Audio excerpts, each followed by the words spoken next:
नमस्कार मित्रांनो, स्वागत आहे आपलं या चॅनलमध्ये।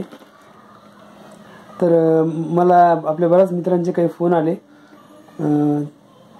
5-6 जणांनी विचारलं की तुम्ही हार्मोनियमची नोटेशन छान देता गाण्याची, पण ज्या व्यक्तीला काहीच येत नाही, आज ज्याला हार्मोनियम नवीन विकत घ्यायची आहे आणि वाजायची, त्यांनी कसं हे करायचं। तर अशा आहे एकदम ज्याला हार्मोनियममधला एच सुद्धा माहीत नाही किंवा कॅसिओमधला काही माहीत नाही, अशा माणसांनी जर कॅसिओ हार्मोनियम घरी आणला तर त्याने ते शिकायचं कसं।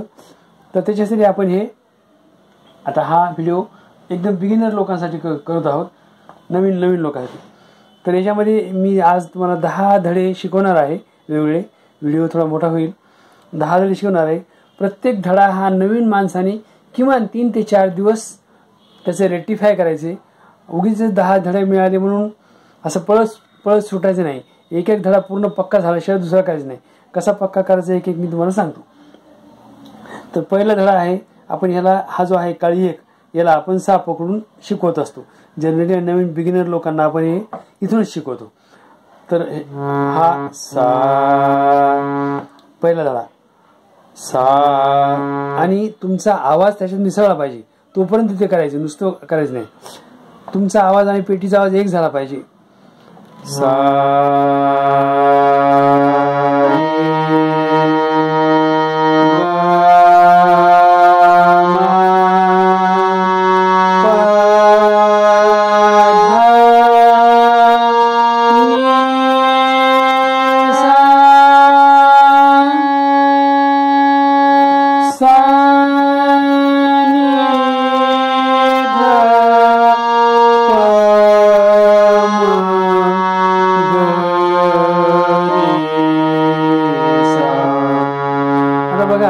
याच्यामध्ये सापासून या सापर्यंत जायचं, परत यायचं सारेगम पद्धतीचा। आणि हे करत असताना बोट पण कसे, बोटाची हे कशी पाहिजे म्हणजे तुम्हाला अडचण होणार नाही। हे जे 2 बोट आहेत, यानी या बोटाने सा, या बोटाने रे, सा रे, अंगठ्यानी ग, असं करा असं करा, अंगठ्यानी ग, हे 3 बोटांनी म प ध, परत अंगठ्याने नी, आणि याच्यापैकी एका बोटाने सा। म्हणजे तुम्हाला परत येताना सा, नी वर अंगठा, हे बोट, हे जे तिसरं बोट आहे हे धवर झालं पाहिजे। सा नी ध म्हणजे प म ग रे सा। म्हणजे त्या पट्ट्याची बोट जर तुम्ही ठरवून त्याप्रमाणे केलं तर तुम्हाला प्रॅक्टिस करायला सोपं जाईल। नाही तर वेडेवाकडे बोटं केले की मग ते लय जाते, ताल जातो। ताल आणि लयमध्ये आलंच पाहिजे। आता हा जो पहिला धडा आहे, हा पहिला धडा तुम्हाला कुठपर्यंत रेक्टिफाय करायचा आहे, आवाज मिसळलाच पाहिजे, पण सा रे ग म प ध नि सा सा नि ध प म ग रे सा, एवढी स्पीड येईपर्यंत तुम्हाला हे त्याचं रेक्टिफिकेशन करायचे। आता हा पहिला धडा झाला। आता दुसरा धडा आपण बघूयात। सा सा रे रे ग ग म म प प ध ध नि नि सा सा, सा सा नि नि ध ध प प म म ग ग रे रे सा सा। हा दुसरा धडा आहे। हे सगळे धडे कशासाठी आहेत माहिती का? एक तर तुमच्या कंठाला एक वजन यायला पाहिजे, सवय व्हायला पाहिजे, आणि तुमचं फिंगरिंग चांगलं व्हायला याच्यासाठी हे धडे, बाकी काही नाही। हे फिंगरिंग साठी धडे। तर हे प्रत्येक धडा किमान 7-8 तास एक धडा व्यवस्थित रेक्टिफाय करून मग दुसऱ्या धड्यावर जायचे। उगीच गडबड करायची नाही, पळायचं नाही, तर तुम्हाला येईल बेसिक मध्ये शिकलं तर। आता तिसरा धडा आहे। तिसऱ्या धड्यामध्ये सा रे रे ग ग म प प ध ध नि सा सा नि ध ध प प म ग ग रे सा। शांतपणे करायचे आणि त्याची स्पीड येईपर्यंत करायचे।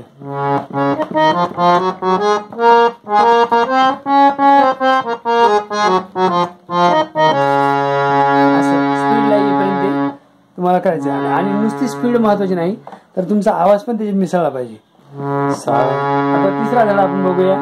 एकूण 10 धडे, हे 10 धडे तुम्ही व्यवस्थित केले तर तुम्हाला बऱ्यापैकी तुमच्या फिंगरला पण सवय लागेल, कंठ पण चांगला होईल आणि पेटीची ओळख होईल. आता तिसरा धडा आहे सा सा रे रे ग सा सा सा रे रे रे ग ग ग. 3 वेळा. आपण पहिले 2 वेळा घेतला, 3 वेळा. म म म ध ध ध प प प ध ध ध नी नी नी सा सा सा सा सा सा नी नी नी ध ध ध प प प म म म ग ग ग रे रे रे सा सा सा. आता यानंतर चौथा धडा आपण शिकूयात. तो आहे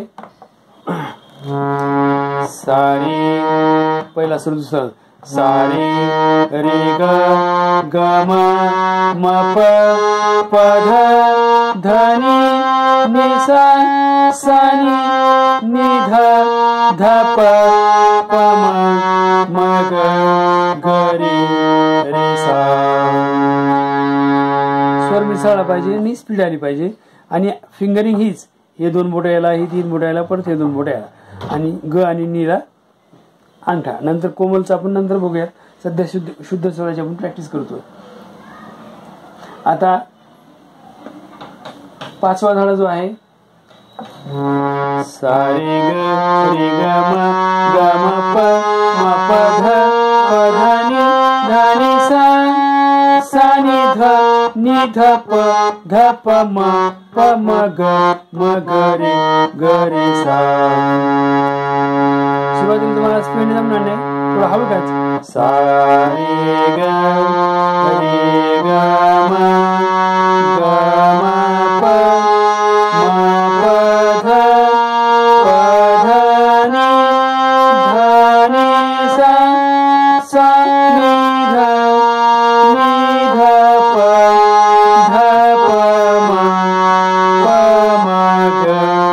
म ग रे सा. आता यानंतर आपण 6व्या धड्याकडे जाऊया. 6व्या धड्यामध्ये 4 एकत्र घ्यायचे. सा रे ग म प ध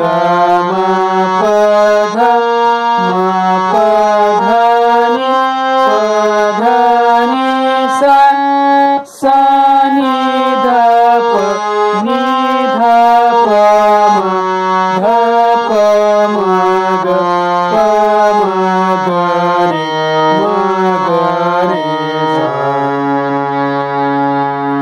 आता याच्यात अजून तुम्हाला ऍडव्हान्स प्रॅक्टिस करायची. तुम्ही इकडे या प पर्यंत जाऊ शकता, इकडे त्या प पर्यंत पण जाऊ शकता प्रॅक्टिससाठी. तो पुढचा भाग झाला. आधी ह्या 10 धड्याची व्यवस्थित प्रॅक्टिस करा, नंतर पुढे जाऊ आपण.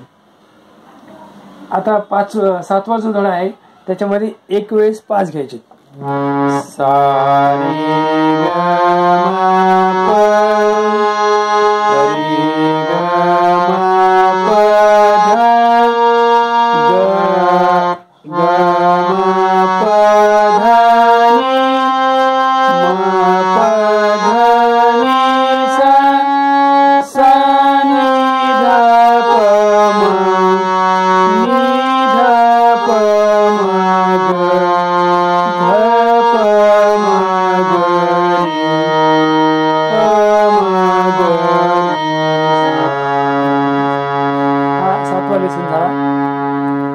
पण सगळ्यांनी स्ट्रिक्टली हे लक्षात ठेवायचे की पहिला लेसन पूर्णपणे पक्का होऊन, शक्यतो मला व्हिडिओ पाठवला तर अजून चांगलं होईल, काही अडचण नाही.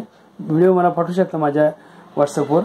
तर पहिला धडा पूर्ण पक्का झाल्याशिवाय दुसऱ्याकडे वळायचं नाही, कारण घाईघाईमध्ये तुम्ही जरी करायला गेले तर एकही व्यवस्थित होणार नाही. आता 8वा धडा आहे 2 स्वर घेऊन 3रा स्वर. सा रे ग म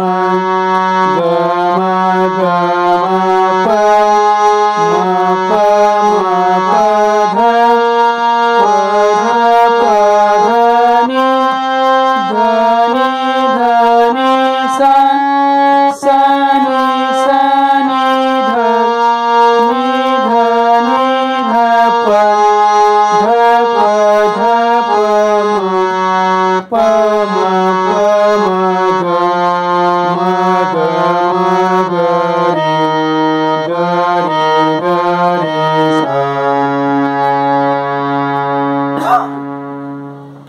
आता 9वा धडा आहे.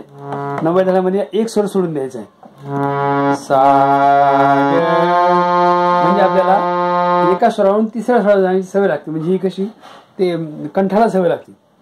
बोटाची सवय आहे, कंठाची सवय. सा रे मा ग प मा ध प नि ध सा सा ध नि प ध म प ग मा रे ग सा. अशा प्रकारे. आणि 10वा आणि सगळे तसा म्हणजे हे सगळे 9 झाल्यानंतर 10व्याकडे वळायचे. कारण तोपर्यंत तुम्हाला बऱ्यापैकी स्वर तुमचा याच्यात स्वर मिसळत असेल आणि ह्या स्वरावरून त्या स्वरावर उडी मारण्याची पण तुमच्या कंठाला सवय होईल. त्यावेळेस हा 10वा धडा करायचा आहे. सा रे सा ग सा म सा प सा ध सा नि सा सा सा नि सा ध सा प सा म सा ग सा रे सा सा. तर अशा प्रकारे मित्रांनो हे आपण 10 लेसन जे आहेत ते बेसिक लेसन आहेत. हे बेसिक लेसन जर तुम्ही परफेक्ट केले घरच्या घरी, तुम्ही स्वतःचे हार्मोनियम किंवा ते सिंथेसायझर किंवा छोटा कीबोर्ड घेऊन तुम्ही हे सगळं करू शकता. तर अशा प्रकारे हे 10 धडे आपण शिकले तर तुमचं बऱ्यापैकी बेसिक फाउंडेशन तयार होईल. बेसिक फाउंडेशन तयार झाल्यानंतर मग तुम्हाला स्वराची ओळख झाली. मग हळू आपण कोमल स्वर बघूया आणि मग तुम्हाला गाणी बसवता येतील. तर माझं हे चॅनलला सबस्क्राईब करा, लाईक करा, शेअर करा आणि शिका, आनंदी राहा, आरोग्याची काळजी घ्या. धन्यवाद.